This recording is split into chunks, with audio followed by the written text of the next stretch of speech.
Hello, मैं हूं कुशागर सिंह। आज आपका फिर से स्वागत है मेरे एक नई वीडियो में। और आज की वीडियो में हम इंटरलॉकिंग के बारे में जानेंगे। तो हाल ही में मैंने कोरोमंडल रेल हादसे के ऊपर पूरा का पूरा वीडियो बनाया और उसमें आपने ये चीज जान ली होगी कि आखिर वो एक्सीडेंट कैसे हुआ था। तो उसमें मैंने एक चीज का जिक्र किया था और उसे हम कहते हैं इंटरलॉकिंग। तो इंटरलॉकिंग के फेल होने की वजह से ही ये गाड़ी डिरेल हुई है। अब इंटरलॉकिंग होती क्या है तो हम इस वीडियो में जानेंगे एकदम विस्तार से, एकदम अच्छे से। अब सबसे पहले तो आप इंटरलॉकिंग का मतलब समझिए। तो इंटरलॉकिंग का ये मतलब होता है कि कोई भी पैनल, लीवर फ्रेम या फिर कंप्यूटर या सॉफ्टवेयर टेक्नोलॉजी की मदद से मैकेनिकल, इलेक्ट्रिकल या फिर दोनों डिवाइसेस को इस प्रकार से काम करवाना कि ट्रेन्स के ऑपरेशन या फिर परिचालन एक निर्धारित क्रम में हो या फिर एक प्री डिसाइडेड कंडीशंस में हो, कोई एक डायरेक्शन में, जिससे कि ट्रेन्स की संरक्षा या फिर सेफ्टी को हम सुनिश्चित कर सके। मतलब कि मैकेनिकल और इलेक्ट्रिकल डिवाइसेस को हम इस तरह से इस्तेमाल करें कि ट्रेन की सेफ्टी को हम इंश्योर कर सकें। इसमें ट्रेन्स को आपस में टकराने से रोका जाता है, ट्रेन्स को किसी गलत डायरेक्शन में जाने से रोका जाता है। मतलब कि मान लीजिए सिग्नल कहीं और का दिया है और अगर ट्रेन किसी और डायरेक्शन में जाना चाहे तो वैसा नहीं हो पाएगा। तो ये सब कुछ इंटरलॉकिंग में आता है। अब कैसे रोकता है तो ये हम आगे समझते हैं। अब सबसे पहले तो आप सिग्नल्स के बारे में समझिए कि आखिर सिग्नल देता कौन है। तो आपको ये चीज जहां तक मालूम ही होगी कि सिग्नल्स को ऑपरेट करता है स्टेशन मास्टर, या फिर उसका नया नाम अब स्टेशन मैनेजर भी है। तो हर रेलवे स्टेशन में एक स्टेशन मैनेजर होता है जिसके पास एक बड़ा सा पैनल टाइप का होता है और उसी में, जैसा कि आप यहाँ वीडियो में देख ही पा रहे होंगे, और उसमें जहाँ जहाँ सिग्नल्स लगे होते हैं उसकी पूरी लोकेशन होती है और कई सारे बटन्स होते हैं जिससे कि सिग्नल रेड, ग्रीन या फिर येलो कर सकते हैं। तो उसी से स्टेशन मास्टर पूरा का पूरा कंट्रोल करता है यहाँ के सिग्नलिंग को, और हर स्टेशन में ऐसा अलग होता है। तो यहाँ पर आपने ये समझ लिया कि स्टेशन मास्टर पूरा का पूरा कंट्रोल करता है। अब आगे समझिए। अब मान लीजिए किसी भी स्टेशन मास्टर को कोई गाड़ी को अगर सिग्नल देना हो, और मान लीजिए वो स्टेशन ए का स्टेशन मास्टर है और वहीं स्टेशन बी भी एक है जहाँ अलग स्टेशन मास्टर होगा, तो सबसे पहले तो ये स्टेशन बी के स्टेशन मास्टर को कांटेक्ट करेंगे और उनसे लाइन क्लियर मांगेंगे। अब ये लाइन क्लियर क्या होता है? तो वहीं उनके रूम में एक ब्लॉक इंस्ट्रूमेंट रखा रहता है, तो उसी में लाइन क्लियर दिया जाता है। और लाइन क्लियर एक परमिशन है जो कि ये चीज इंश्योर करती है कि स्टेशन ए से स्टेशन बी तक की जो पूरी लाइन है उसमें कोई भी ट्रेन बीच में नहीं है और पूरी की पूरी लाइन क्लियर है, जिससे कि यहाँ से कोई भी गाड़ी को छोड़ेंगे तो आराम से स्टेशन बी पर जा सकती है। इसी को हम लाइन क्लियर कहते हैं। तो स्टेशन ए का स्टेशन मास्टर सबसे पहले स्टेशन बी के स्टेशन मास्टर से लाइन क्लियर मांगेगा और फिर उसके बाद स्टेशन बी का स्टेशन मास्टर ब्लॉक इंस्ट्रूमेंट में लाइन क्लियर कर देता है। उसमें एक नॉब रहता है जिसको कि वो घुमा देता है, जिससे कि लाइन क्लियर का मैसेज चले जाता है स्टेशन ए में। और एक बार लाइन क्लियर मिल जाने पर ही यहाँ का स्टेशन मास्टर सिग्नल दे सकता है आगे। नहीं तो फिर जो एडवांस स्टार्टर सिग्नल होता है, मतलब कि जब भी कोई ट्रेन स्टार्ट होगी तो पहले स्टेशन में एक स्टार्टर सिग्नल पड़ता है, फिर एडवांस स्टार्टर सिग्नल पड़ता है। तो अगर लाइन क्लियर नहीं रहा तो station master advance starter signal को ग्रीन कभी नहीं दे सकता। वो ग्रीन सिग्नल आएगा ही नहीं। अगर ये लोग खुद से भी करना चाहेंगे तो नहीं होगा, वहां पर वो रेडी रहेगा। तो एक बार जैसे ही लाइन क्लियर आ जाएगा तो वैसे ही स्टेशन मास्टर ग्रीन सिग्नल दे देता है। और वहीं जितने भी सिग्नल होते हैं, जैसे ही ट्रेन उस सिग्नल के आगे निकलती है, जैसे ही एक इंजन या फिर एक कोच उस सिग्नल के आगे निकलते हैं, तो सिग्नल अपने आप ही रेड हो जाता है। और ये चीज सुनिश्चित करता है कि पीछे वाली कोई भी गाड़ी को दोबारा सिग्नल ना मिले जब तक कि यहाँ पर फिर से लाइन क्लियर ना हो जाए। और ये चीज आपने कई बार देखी भी होगी कि जैसे ही इंजन निकलता है कोई भी सिग्नल से, तो उसके बाद तुरंत ही वो सिग्नल एस्पेक्ट बदल जाता है और वो रेड हो जाता है। भले ही वो ग्रीन हो या फिर येलो हो, उससे तुरंत ही वो रेड हो जाता है। और यहाँ आप वीडियो में देख भी पा रहे होंगे। और जब तक गाड़ी नेक्स्ट स्टेशन के होम सिग्नल तक ना पहुंच पाए। अब होम सिग्नल क्या होता है? तो कोई भी स्टेशन के जो सबसे पहला स्टॉपिंग सिग्नल होता है, मतलब कि स्टेशन के जस्ट पहले जो एक सिग्नल होता है, जैसा कि आपने कई बार ट्रेन को आउटर पे रुकते हुए देखा होगा, आप कहते भी होंगे कि आउटर पर ट्रेन रुक गई है, तो वो जो सिग्नल होता है वो होम सिग्नल कहलाता है। और अगली बार से आप ये मत बोलिएगा कि ट्रेन आउटर पे रुक गई है, आप ये कहिएगा कि ट्रेन होम पे रुक गई है। तो अब मान लीजिए कोई भी ट्रेन जो स्टेशन ए से निकली होगी, तो स्टेशन बी का जब तक वो होम सिग्नल को पार करके 180 मीटर आगे ना चले जाए तब तक स्टेशन ए में लाइन क्लियर नहीं जा सकता। मतलब कि आप यहाँ समझ रहे हैं कि कोई भी गाड़ी मान लीजिए स्टेशन ए से निकल गई, फिर जब वो स्टेशन बी पर पहुंच जाएगी तो उसमें जो वहाँ का होम सिग्नल रहता है उसके 180 मीटर जब वो आगे निकल जाएगी पूरा का पूरा, उसके बाद ही यहाँ पर लाइन क्लियर आएगा। और जो पिछला स्टेशन है, मतलब कि स्टेशन ए, तो यहाँ का स्टेशन मास्टर अगली गाड़ी को ग्रीन सिग्नल दे सकता है आगे जाने के लिए, वरना यहाँ पर सिग्नल नहीं आएगा। और ये सब सुनिश्चित कैसे करते हैं कि ट्रेन यहाँ से वहाँ पहुंच गई? तो इसके लिए हर स्टेशन प्रीमाइसेस में ट्रैक सर्किट लगाए जाते हैं। तो ये भी एक टाइप के सेंसर होते हैं जो कि हर पटरियों पर लगे रहते हैं। और जो भी ट्रेन जहाँ से निकल रही होगी तो उसकी एग्जैक्ट लोकेशन स्टेशन मास्टर को भी अपने पैनल में पता लग जाता है, क्योंकि जैसे जैसे वो ट्रेन वहां से गुजरती है तो वैसे वैसे ट्रैक सर्किट की वजह से यहाँ पर पता लगता रहता है कि ट्रेन यहाँ से जा रही है। लेकिन ये सिर्फ स्टेशन प्रीमाइसेस तक ही रहता है। जैसे ही एक बार स्टेशन प्रीमाइसेस निकल गया तो उसके बाद आप ट्रेन को लोकेट नहीं कर सकते हैं। फिर जैसे ही वो दूसरे कोई स्टेशन में चले जाएगी तो दूसरे स्टेशन में उसकी एग्जैक्ट लोकेशन पता चल जाएगी कि वो कौन सी लाइन में आ रही है। उसके बाद यहाँ पर एक और कॉन्सेप्ट रहता है एक्सेल काउंटर का। अब एक्सेल काउंटर क्या होता है? तो ये एक ऐसा डिवाइस है जो कि क्या करता है कि सारे के सारे चक्कों को गिनता है। जब भी ट्रेन निकला करती है। मतलब कि मान लीजिए एक पूरी की पूरी गाड़ी स्टेशन ऐसे निकल रही है, तो उस समय जब वो एडवांस स्टार्टर सिग्नल को पार करेगी, उसी के जस्ट पहले ही वहां पर एक्सेल काउंटर लगे रहते हैं। तो वो क्या करेंगे कि पूरी की पूरी ट्रेन के एक्सेल को गिनेंगे। अब एक्सेल क्या होता है? तो 2 चक्कों का जो एक सेट होता है उसी को हम एक्सेल कहते हैं।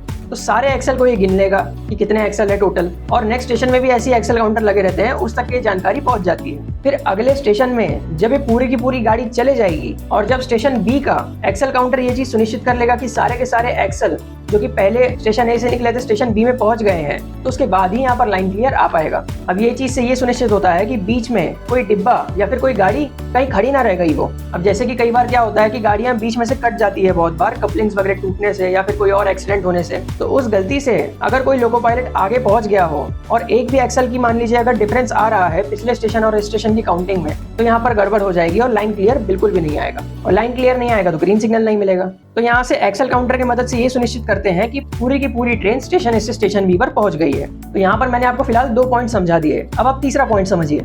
अब जो भी कोई लाइन होगी, मान लीजिए स्टेशन मास्टर उसमें सिग्नल देना चाहता होगा, तो उसमें सिग्नल देने के लिए सबसे पहले तो उसको वहां की लाइन सेट करनी पड़ेगी। मतलब कि जो पॉइंट होते हैं जहां से भी ट्रैक्स चेंज होती है उसे बराबर सेट करना पड़ेगा, और जिस लाइन की तरफ वो सेट कर रहा है तो उसी लाइन का ही सिग्नल आएगा। तो यहाँ पर आप समझ गए कि सबसे पहले स्टेशन मास्टर को अपने पैनल में से ही सारे के सारे पॉइंट्स को बराबर डायरेक्शन में लगाना पड़ेगा ताकि ट्रेन अपनी निर्धारित ट्रैक तक पहुंच जाए, और जैसे ही सारे के सारे पॉइंट्स एक बार लग जाएंगे उसके बाद ही यहाँ पर वो सिग्नल दे सकता है। तो यहाँ से ये चीज भी सुनिश्चित हो जाती है कि मान लीजिए अगर गलत पॉइंट लगा है या फिर दूसरे ट्रैक का अगर कहीं पॉइंट लगा है, तो उससे यहाँ पर किसी और ट्रैक का सिग्नल नहीं आएगा। जिस ट्रैक पर गाड़ी जा रही है उसी ट्रैक का ही आप सिग्नल दे सकते हैं, और वो भी जब सही पॉइंट लग जाए उसके बाद ही।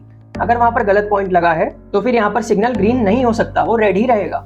और जो पॉइंट होता है या फिर जहां से ट्रैक चेंज होती है, मान लीजिए उसमें थोड़ा सा एकदम डिफरेंस आ जाए, अगर 5 mm का भी डिफरेंस आ गया और वो पॉइंट अपने जगह पर बराबर से नहीं लगा है और ऐसा चांस हो सकता है कि ट्रेन डिरेल हो जाए, तो वहां पर सिग्नल ऑपरेट ही नहीं होगा, वो अपने आप रेडी बना रहेगा।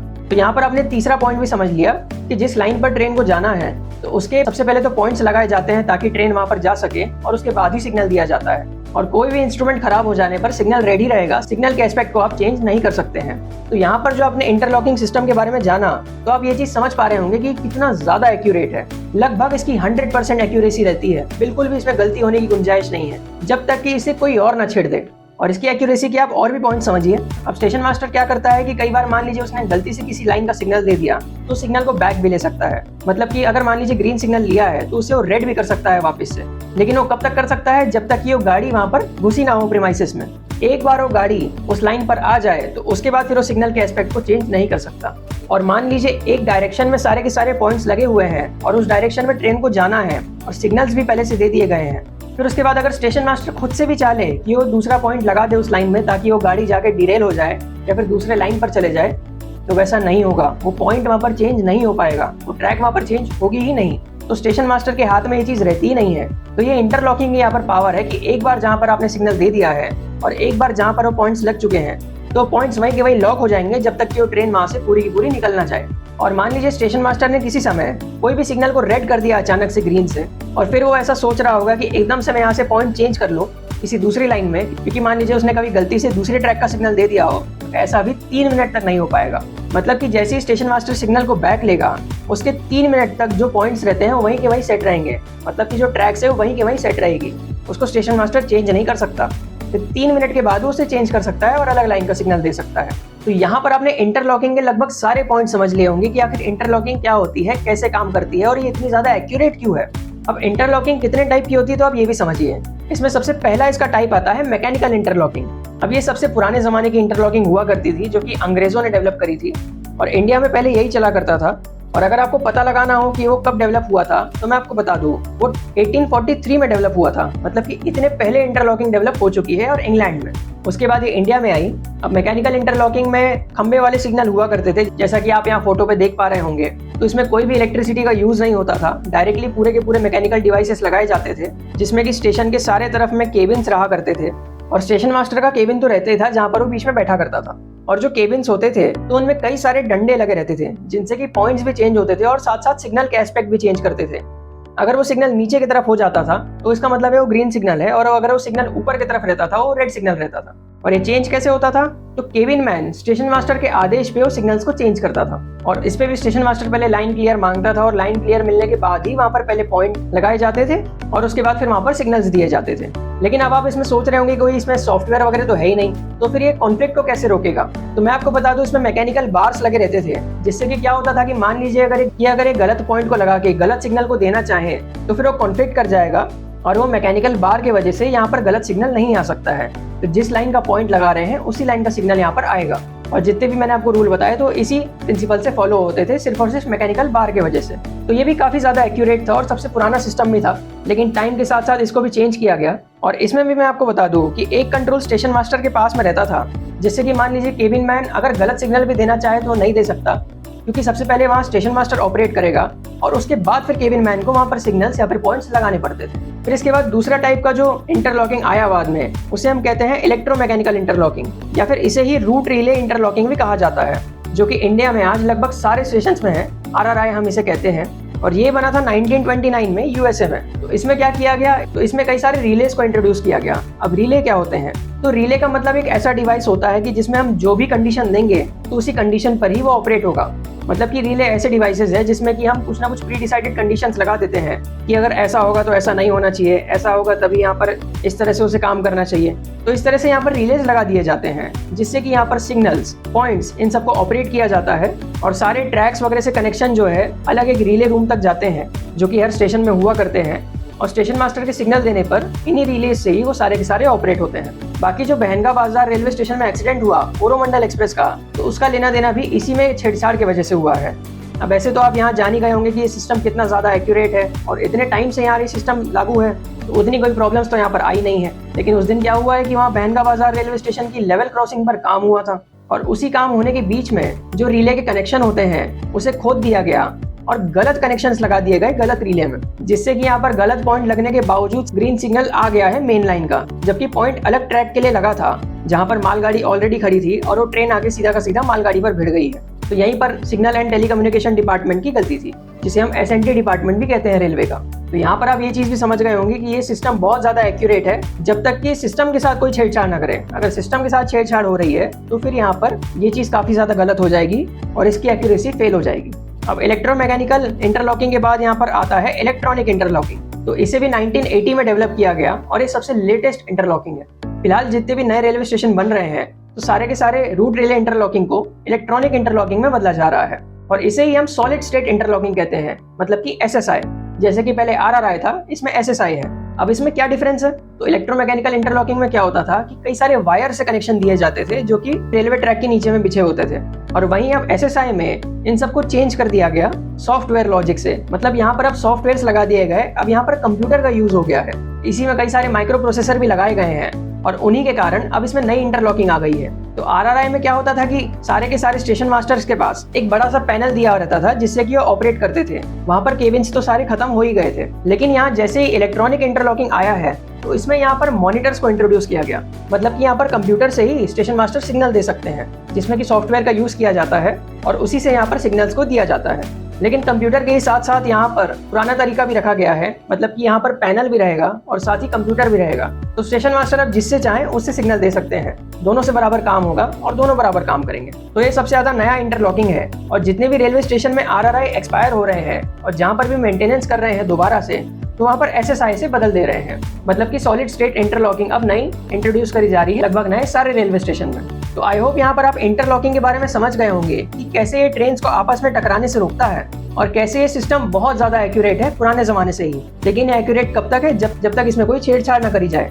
वरना यहाँ पर तो आप समझ ही गए होंगे कि सिग्नल के साथ या फिर पॉइंट के साथ आप कुछ भी करने की कोशिश करेंगे तो सारे के सारे सिग्नल रेड हो जाएंगे अपने आप। फिर आपके मन में एक और डाउट आता होगा कि भैया कभी ना कभी तो ये खराब होता होगा, कभी ना कभी तो सिग्नल गलत एस्पेक्ट बता सकते होंगे। तो जब भी कभी ऐसा पाया जाता है तो उसके बाद जितनी भी ट्रेन जाती है तो उसके लोको पायलट को अलग से एक परमिशन दी जाती है लिखित। मतलब कि उसमें पेपर में लिखा जाता है पूरी की पूरी परमिशन कि आप इस सिग्नल को खराब होने के कारण पार कर सकते हैं डायरेक्टली रेड सिग्नल को बिना रुके हुए। इसी को हम अथॉरिटी भी कहते हैं, जो कि अलग स्टेशन के हिसाब से स्टेशन मास्टर लोको पायलट तक के पहुंचाता है। वरना बिना अथॉरिटी के लोको पायलट कभी भी रेड सिग्नल को क्रॉस नहीं कर सकते हैं। जब तक कि वो ऑटोमेटिक सिग्नल्स ना हो। अगर आपको सिग्नलिंग के बारे में जानना है तो मैंने पूरी की पूरी प्लेलिस्ट उसके ऊपर बना के रखी है। आई बटन पर आपको लिंक मिल जाएगी, जाइए पूरा का पूरा सिग्नलिंग के बारे में भी देखिए। और अभी भी अगर कुछ डाउट रह गया हो तो आप कमेंट सेक्शन में पूछ सकते हैं। मिलते हैं ऐसी किसी और वीडियो में ट्रेन्स की बहुत सारी जानकारियों के साथ। Thank you so much for watching this video. धन्यवाद।